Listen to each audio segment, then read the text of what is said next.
Why you should not learn English. Why you should not learn English. The words echoed in my mind, a radical notion in a world obsessed with mastering this global tongue.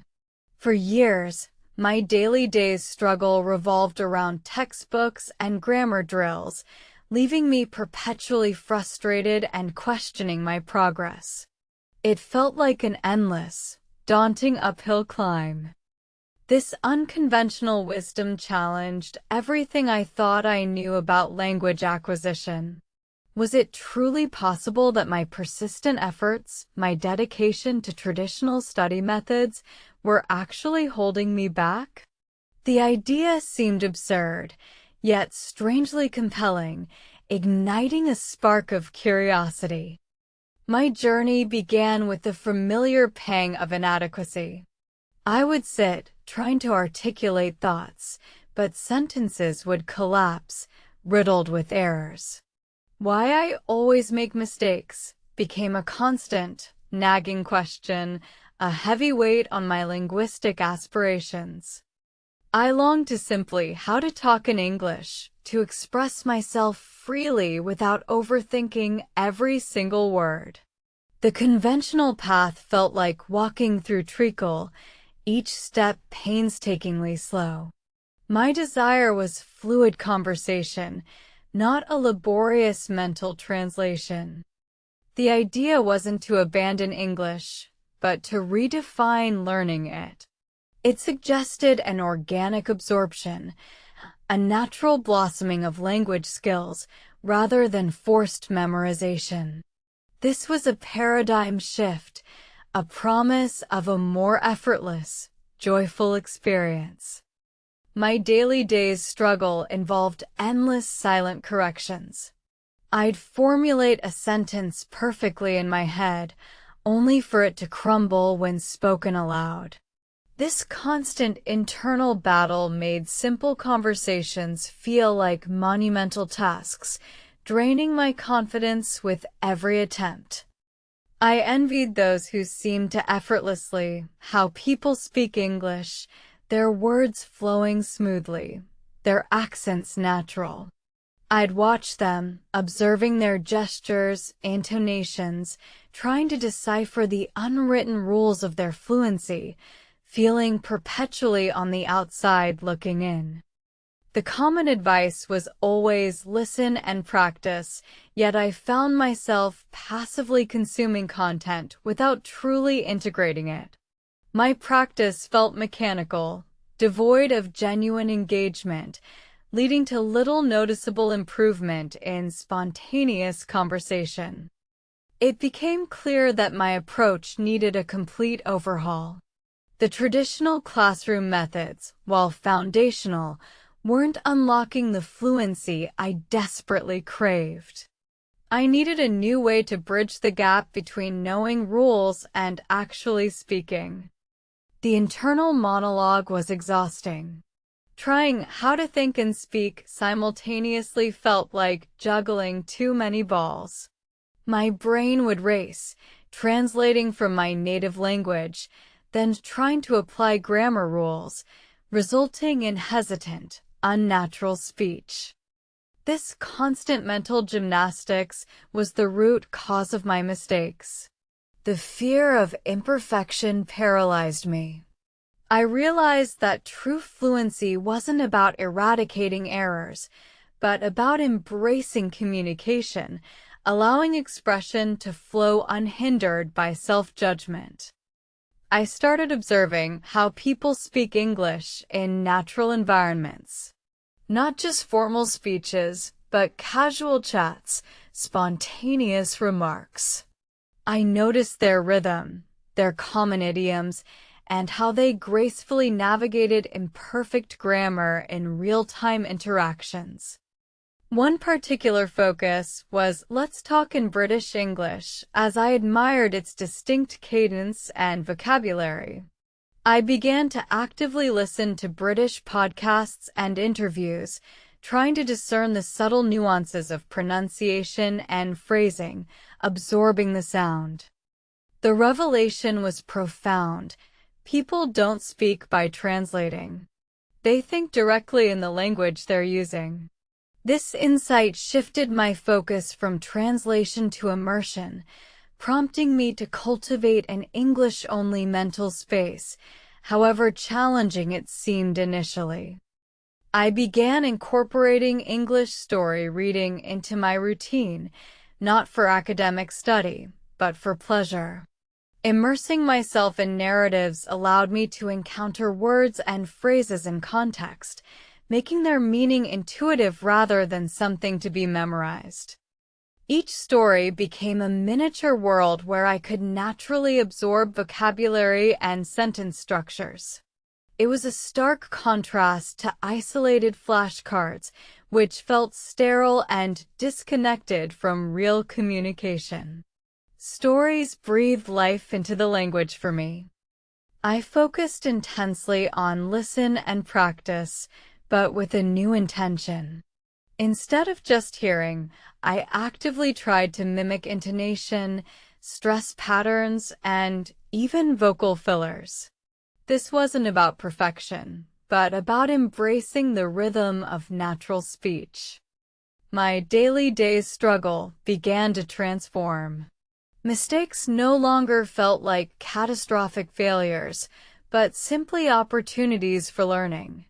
The pressure eased as I accepted that fluency was a journey, not a flawless destination reached overnight.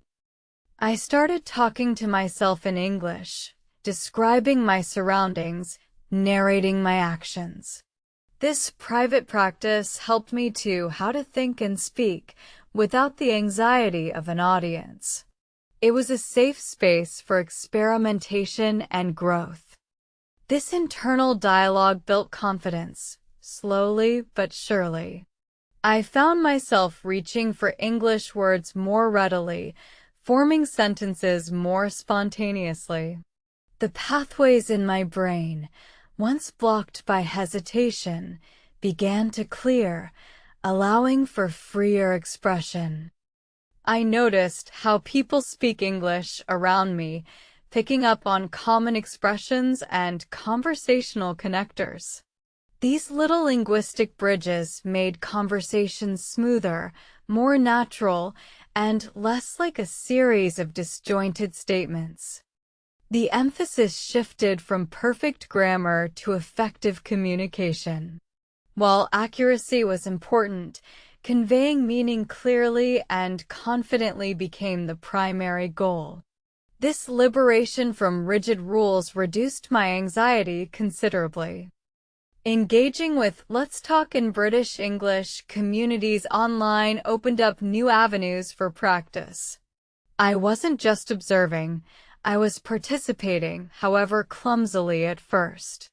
The support of fellow learners and native speakers was invaluable. I discovered that English story reading wasn't just for vocabulary. It developed my intuition for sentence flow and natural expression. Characters' dialogues provided authentic examples of how real conversations unfold, enriching my understanding. My listen and practice sessions became more dynamic. I would listen to a short segment, pause, and try to repeat it exactly, focusing on rhythm and intonation. This active replication helped embed sounds and patterns deeply in my memory. The initial notion of why you should not learn English began to make profound sense. It wasn't about formal study cessation, but about abandoning the limiting belief that language acquisition must be tedious and rule-bound. Instead, it was about cultivating an environment where English could flourish naturally, like a plant nurtured by consistent exposure and active engagement. This shift in perspective was truly liberating, removing a huge mental burden. My daily day's struggle transformed into a daily exploration. Each interaction, each story, each listening session became an opportunity for discovery, rather than a test of my knowledge or a source of potential mistakes. I embraced the philosophy that how to talk in English was less about perfection and more about participation. Every attempt, however flawed, moved me closer to my goal, building resilience and confidence along the way. I realized that my previous fixation on why I always make mistakes stemmed from a rigid ideal of perfection. But language is alive, fluid, and wonderfully imperfect.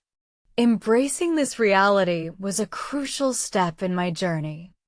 Observing how people speak English showed me that even native speakers use filler words, pause, and occasionally correct themselves. This demystified fluency, making it seem attainable and less daunting for a non-native speaker. My listen and practice routine evolved into shadowing, mimicking not just words, but the emotional tone and pace. This wasn't merely rote repetition, it was an attempt to internalize the very essence of the spoken language. Engaging with Let's Talk in British English content helped me appreciate linguistic diversity. It wasn't about choosing one accent over another, but understanding the rich tapestry of English spoken globally, expanding my receptive abilities. English story reading became a cherished habit. I found myself anticipating plot twists and connecting with characters, forgetting for moments that I was actively learning. It was pure enjoyment, a powerful catalyst for language growth. The concept of how to think and speak directly in English became less daunting. I started by thinking simple sentences, then gradually complexifying them, training my brain to operate autonomously in the target language. My daily struggle morphed into a series of small triumphs. Each successfully expressed thought, each understood joke, each fluent exchange became a validation of my new, more organic approach to language. The fear of why I always make mistakes slowly dissipated. I understood that mistakes were simply signposts on the path to improvement, feedback mechanisms guiding me towards clearer and more accurate expression. The goal of how to talk in English transformed. It wasn't just about uttering words, but about connecting with people, sharing ideas, and truly participating in conversations. Language became a bridge, not a barrier. I actively sought opportunities to how people speak English in real-life settings. Volunteering, joining hobby groups, even casual conversations with tourists, every interaction was a chance to practice and refine. My listen and practice routine became almost subconscious. I'd catch phrases from overheard conversations, try to reproduce them mentally, internalizing the natural flow of spoken English without explicit effort. For Let's Talk in British English, I began noticing specific idiomatic expressions and colloquialisms. Understanding these added layers of nuance to my comprehension, making me feel more connected to the culture. English story reading wasn't just for prose. I ventured into plays and screenplays, enjoying the dialogue-driven nature. This helped me understand conversational rhythm and how characters interact through speech. The notion of how to think and speak in English became second nature for increasingly longer periods. My inner voice gradually shifted from my native tongue to English, signaling a deeper level of integration. My daily struggle with self-consciousness faded. I began to trust my instincts, allowing my thoughts to form directly in English, rather than laboriously constructing them from a translated blueprint. The initial premise, why you should not learn English, now resonated deeply. It meant don't just learn about English, live it. This holistic immersion was the key I had been missing all along. It became less about conscious effort and more about consistent exposure and genuine engagement. Language was no longer an academic subject, but a vibrant, living entity to be experienced and embraced daily. How to talk in English became a joyful pursuit, not a dreaded chore. Each conversation felt like an adventure, an opportunity to expand my linguistic horizons and connect with the wider world. The question, why I always make mistakes, morphed into, how can I learn from this mistake? It was a shift from self-criticism to constructive analysis, accelerating my growth significantly. I realized how people speak English is incredibly diverse, reflecting individual personalities and backgrounds. There's no single right way, just authentic communication, which was incredibly freeing. Listen and practice evolved into active participation. I wasn't just listening to learn.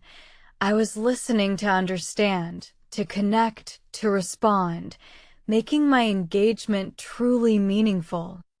My journey to Let's Talk in British English transformed from strict imitation to appreciative understanding. I could recognize different accents and feel comfortable navigating them, enhancing my overall fluency. English story reading broadened my horizons, introducing me to diverse cultures and ideas, all while strengthening my command of the language. It was learning disguised as entertainment, a powerful combination.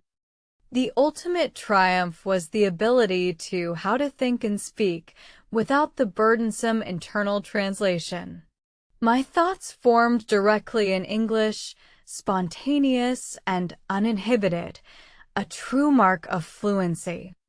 My daily day's struggle became a distant memory, replaced by the joy of effortless communication. The language, once a source of anxiety, now felt like a natural extension of myself, flowing freely. Why you should not learn English became my mantra for others. Stop learning rules, start living the language. Immerse yourself, embrace mistakes, and let curiosity guide your magnificent journey. The liberation from traditional constraints unlocked unforeseen progress. English was no longer a foreign concept. It was a comfortable, familiar space where I could authentically express my thoughts and feelings. My former self, bogged down by grammar and vocabulary lists, would be amazed. The shift from rigid study to fluid absorption made all the difference, transforming the entire process into an enjoyable adventure. I now understood that how to talk in English was an art form, honed through consistent interaction, not just rote memorization. It was about confidence, empathy, and genuine human connection through words. So, if you're struggling, remember, perhaps you're learning too hard. Let go, immerse, and discover the natural speaker within. Your journey to fluency is a unique, deeply personal exploration waiting to unfold. Embrace the messy, wonderful process of language acquisition. It's not about perfection, but about connection, growth, and the exhilarating freedom of expressing yourself in a global tongue without limits.